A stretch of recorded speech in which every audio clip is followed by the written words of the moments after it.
Yes. Kamusta? Yan. Ganun pa rin, no? Dalangin natin na nasa maayos ang lahat ating mga kababayan sa mga oras na ito. Talaga naman, no? Alam naman natin na kahapon sumipot, no, sa Senado sa ginawang hearing ng subcommittee ng Blue Ribbon si former President Rodrigo Duterte. Talagang matapang na inihayag kung ano ang gusto niyang ipalabas at gusto niyang sabihin at sagot sa mga katanungan ng mga miyembro dyan sa mataas na kapulungan ng Kongreso.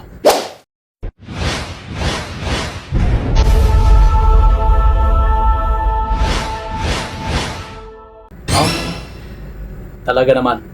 Anyways, kung ano man yung kanyang mga sinasabi guys, ay kanya din yun. At kung ano man yung mga pahayag sa mga kontra salaysay sa kanyang statement, ay sa kanila din yun. At ang mabuti dito, dahil mayroong mga investigasyon na nagaganap at makapagtimbang tayo kung sino ang karapat-dapat at sino yung dapat paniwalaan. Okay? Tapos na ang investigasyon, pero tapos na yung pagtatanong, pero andun pa rin, no, nakaabang pa rin yung dating presidente sa posibleng maaring isagot pa kung mayroong mga karagdagan. At ito ay isa sa pinapalakpakan ng mga tao. Nung may punto yung sinabi niya na kahit kung bigyan siya ng pagkakataon ay uulit at gagawin pa rin niya kung ano man yung kanyang ginawa nung nagiging presidente ito. Ang ikinagulat ng lahat, tumawa pa nga yung iba, yung sinabi niya na yung ibang PNP member ay naging miyembro ng DDS Davao Death Squad. Ito yung kanyang tugon, ito yung kanyang pagpapaliwanag kung ano ba talaga ang tinatawag na Davao Death Squad or DDS. Pakikinggan natin guys ang karagdagang impormasyon nung tinatanong na siya ng mga mababatas. O presidente ka, pag sinabi mo, hoy, huminto kayo dyan, masama yan, illegal yan, walang mangyari sa syudad mo. Pag sinabi mo, ina kayo, huminto kayo, papatayin ko kayo. Pag hindi sila huminto, of course, the police would come in. Sabihin ko sa police, pag nakahawak ng baril, ito yan sila, dumaan yan sa Davao lahat. Koy, pati, ito, si Danao, lahat yan sila, dumaan ng Davao. Ang order ko talaga sa kanila, pag makahawak ng baril, patayin mo na para one less criminals. Bukas mag-hold up na naman yan, may poproblema na naman tayo. Ganon rin sa pusher. So, Ginong Pangulo, nung mayor po kayo ng Davao, do you confirm the existence of the Davao Death Squad? No, sir. Wala po yung Davao Death Squad. So, ano po yung... Meron yung sinabi, no, si former president na yung mga di ba? Kung narinig nyo, yan sa yung mga yan, yung mga general na yan, itong si Senator Bato, senador na, yan yung mga commander ng Death Squad. Ha? Di ba? Sinabi niya yun. Ay naku po. Talaga naman, wala tayong ibang magagawa, guys, no? Kundi ito, paparinig natin sa inyo. Paparinig natin para matimbang nyo kung ano talaga ang naging resulta kahapon sa pagiging ng Blue Ribbon na dumalo si former President Duterte sa hearing. Right side ko, dumaan ito ng Chief of Police Director. Ito. Puro, commander ng Death Squad yan. I thought there was no existence. Trabaho ng pulis yan. Literally, hindi mo sabihin ng Death Squad. yung isang senador, yan nakaupo niyan, si Senator De La Rosa. Death squad rin yan. Because they were police directors handling the controlling crimes in the city. So pag sinabi mong death squad, it's a very loose term na ginagamit mo lang parang ganun easily. Lahat yan sila, ito, si Danao, ayan o. Ayan, nagdadasal kasi sa kasalanan niya siguro. Huwag ka rin bang, ilan bang pinatay mo? Dumaan yan. Rangkahan talaga. Eh, ito, De La Rosa. Tanungin ko sila ngayon. Tanungin ninyo. Openly, lahat yan dumaan pagka-police chief. Pati yan si Gamboa. Tanungin ninyo.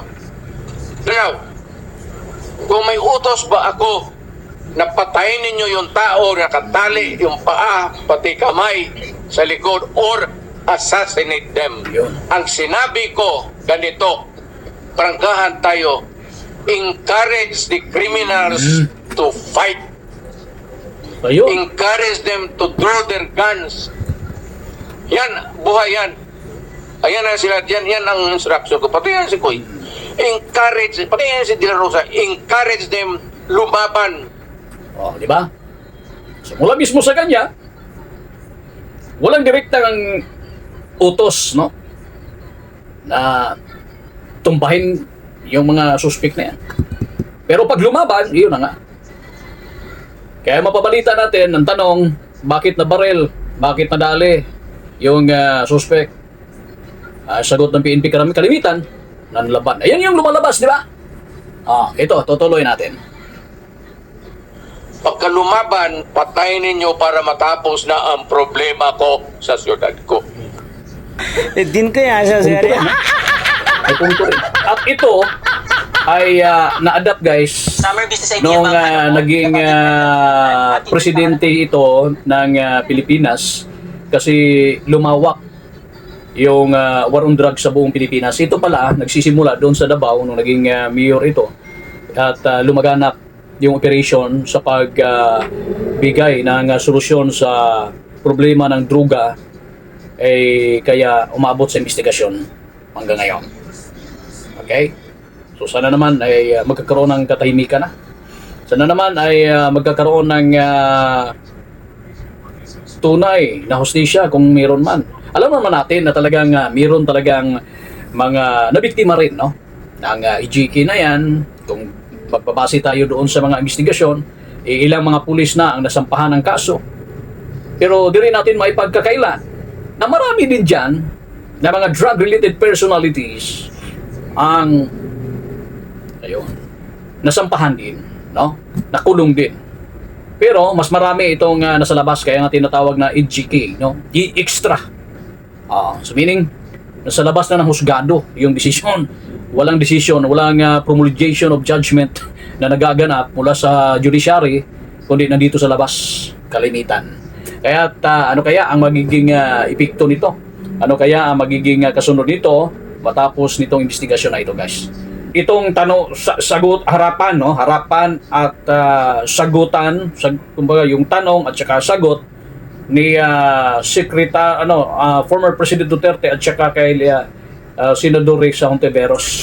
Kanina, sinabi nyo there were 7 people dun sa inyong self-described death squad.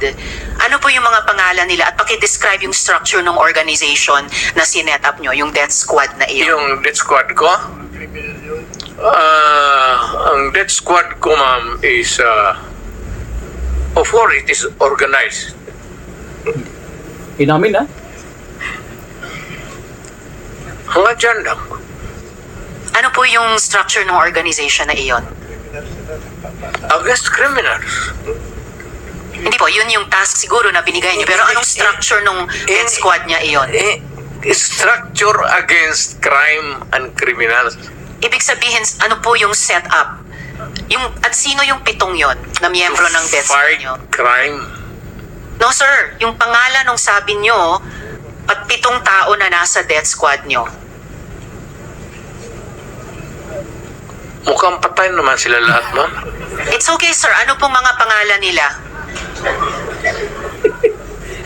Ang say. You know, when I was mayor, it's about 43. I am now 73.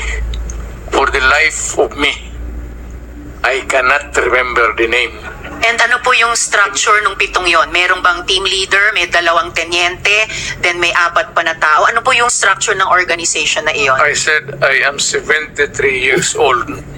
Kalimutan na niya. Hindi ko nga alam kung bakit nandito ako kaharap mo. Sir, I'm sure alam niyo kung bakit kayo nandito. In fact, kayo po yung nagsalita ng pinakamarami sa resource persons. Well- May reward po ba yung 7 iyon sa death squad niyo? Again, ma'am? May rewards po bang ibinibigay sa mga miyembro ng Rewards? death squad niyo tuwing nakakapatay sila? Rewards yung tanong. Police ba yung death squad niyo? Yung, Yun ang allegations. hindi po, yung sinabi niyo kanina. Huwag tayong lumabas dyan. Ah, hindi po ako lumalabas. May ibang lumalabas. O Yung dito tayo sinabi sa, po ninyong ang death squad, pinag-usapan may dito rewards po ba yun? is centered sa police na sinasabi na binabayaran. No, sir. Pina-follow ako yung sinabi ninyo. Ay, yung civilian? Unprompted. O so, kung civilian yon, yung sinabi nyo na death squad nyo na 7 tao, may rewards po ba yung 7 taong iyon kapag nakakapatay sila? Ay, hindi ma'am, mayayaman yung mga maraming gago na mayayaman sa Davao. Hindi Ano mo pong kaya- connection ng mayayaman sa Davao? Gusto dun sa pumatay miyembro ng mga death kriminal. squad?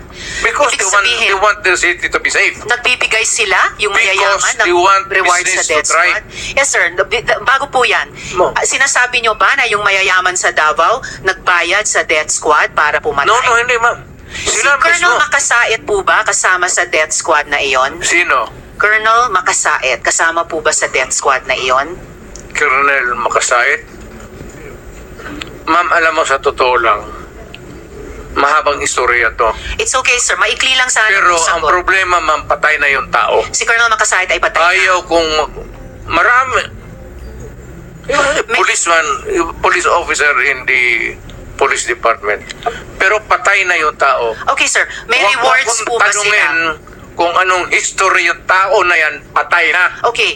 May rewards po ba sila, yung mga miyembro ng death squad nyo? Sino? Ako? Magbigay? Yung 7 miyembro, kung sino man ang nagbigay, may rewards ba sila kapag pumapatay sila? Walang reward, ma'am, kung Walang police rewards. yan. Lalo Hindi na ho. police. Bakit Wag- ako magbigay ng reward sa mga... Paiba-iba, hindi po. Paiba-iba Trabaho po nila yung yan. sinasagot nyo eh. Hindi ko tinatanong yung mga pulis. Oh. Tinatanong ko po yung mga miyembro ng death squad nyo. Ah. Binabayaran ba sila kapag nakakapatay sila? Wala. Wala. Okay.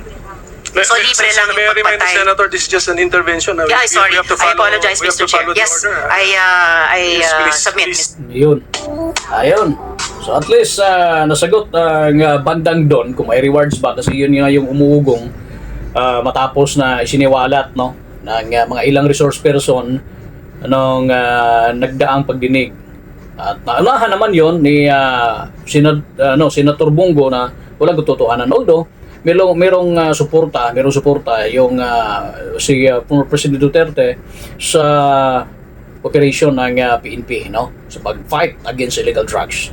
At ito ngayon nasundan sinabi ni Duterte na walang reward. So hanggang saan at hanggang kailan ang investigasyon na ito, abangan natin kung ano pa ang magiging epekto matapos ang ginawang hearing kahapon, guys. So tabayanan po natin lahat. Sana naman na maging makuha natin ang tunay na impormasyon na kung saan ay kailangan natin at maging maayos at mapayapa ang investigasyon, lalong-lalo na ngayong palapit na halalan kaysa na naman ay maging mas lalong makapagpili tayo ng mga karapat-dapat na ilagay dyan sa Senado, sa Kongreso at sa hanggang sa baba.